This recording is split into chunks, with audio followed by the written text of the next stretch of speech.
एक समय की बात है, एक जाट था। उसकी नई नई शादी हुई थी।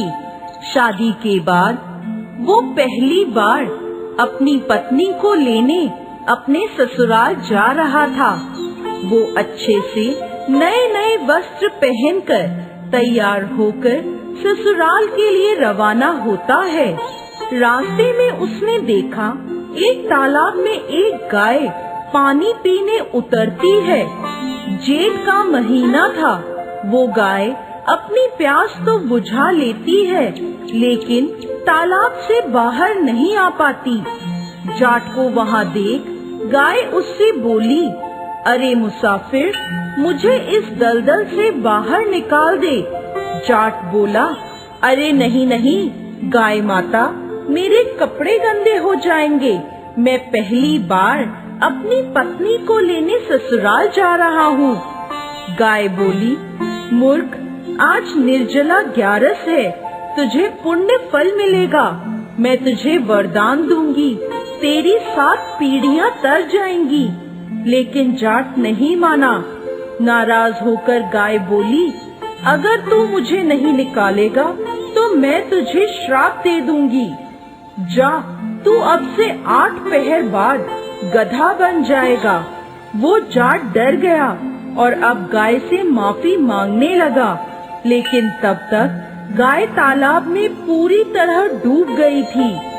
ये देख जाट उदास हो गया और उदास मन से ही वो ससुराल पहुंचा।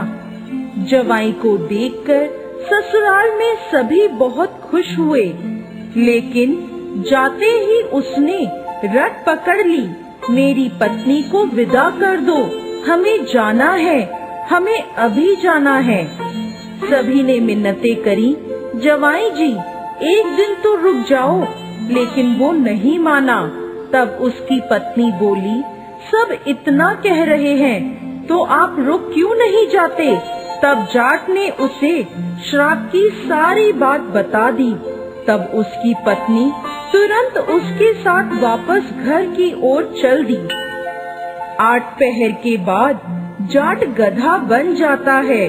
उसकी पत्नी उसे घर में लेकर बैठी रही। इस तरह कई दिन बीत गए। जब घर में अन्न धन कुछ भी नहीं बचा, तो वो अपनी पत्नी से बोला, तुम मुझे लेकर मजदूरी करने चलो। तब वो दोनों नगर के राजा के यहाँ मजदूरी करने पहुँचे। राजा के कुएं की खुदाई का काम चल रहा था। उसकी पत्नी अपने सर पर मिट्टी रखकर मिट्टी फेंकने जाती। सभी मजदूर उसे देखकर बोले, अरे बहन, जब तेरे पास गधा है तो इस पर बोझ रखकर क्यों नहीं ढोती, क्यों बोझ उठाती हो। पर वो कुछ नहीं बोली।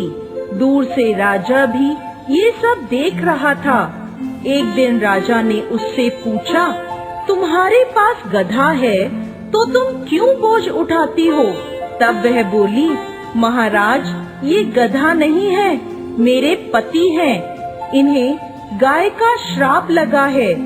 उसने राजा को सारी बात बता दी। राजा ने पंडित को बुलवाकर इसका हल पूछा। तब वह बोला, राजा जी, इसका एक ही हल है। जिस व्यक्ति ने अपने जीवन काल में 101 ग्यारस करी हो और उसका फल वो इस गधे को दे दे, तो ये मानव बन सकता है। राजा ने पूरी नगरी में ऐलान करवा दिया कि जिसने भी 101 ग्यारस करी हैं, अगर वो अपनी ग्यारस का फल दे देता है तो राजा उसे अपना आधा राज्य दे देंगे।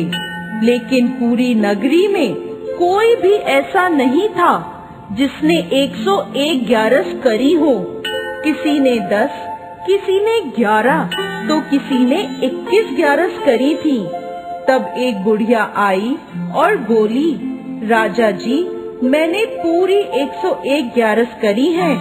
राजा बोला, तुम अपनी ग्यारस इस गधे को दे दो तो मैं तुम्हें मुंह मांगा वरदान दूंगा। बुढ़िया बोली, महाराज, मैं धन लेकर क्या करूंगी? मैं आज हूँ, कल नहीं। मैं इसे 100 ग्यारस दे दूंगी, लेकिन एक निर्जला एकादशी को मैं अपने पास रखूंगी। इस एक निर्जला एकादशी के फल से मुझे मोक्ष की प्राप्ति होगी, मुझे श्री हरि विष्णु की प्राप्ति होगी। ऐसा कहकर उस बुढ़िया ने अपनी 100 ग्यारस का फल उस गधे को दे दिया और वो वापस इंसान बन गया। लेकिन 1 ग्यारस की कमी से उसका पूरा शरीर इंसान का हो गया, लेकिन गधे की पूंछ उसके शरीर से नहीं हटी।